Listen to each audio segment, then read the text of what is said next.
What's up, y'all? So it's time for me to apply topsoil in the garden, but I feel like the leaves are doing a really good job as well.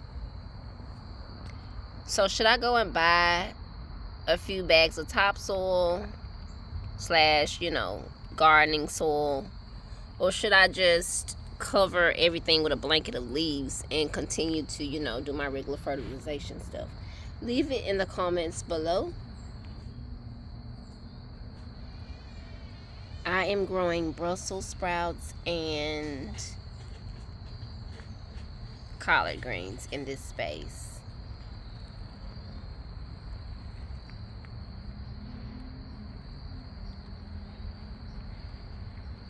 Also, I have marigolds. The marigolds are doing their best.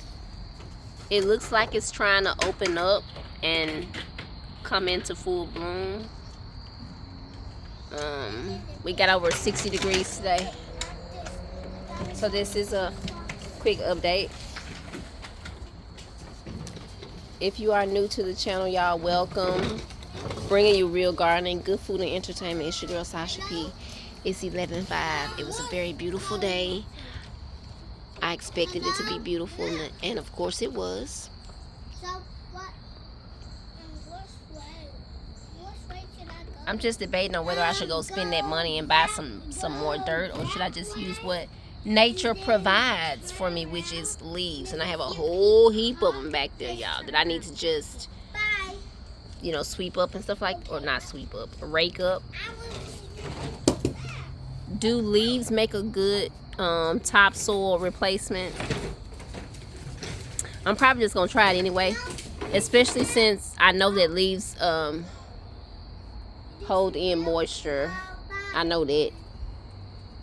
So I'm just thinking about putting a whole bunch of leaves and then watering it, then put more leaves and watering it down, and putting like some natural fertilizers and some store-bought fertilizers as well. If you have done this already and been through this stage, let me know if you've ever used leaves. The collards are looking pretty good. They are growing now.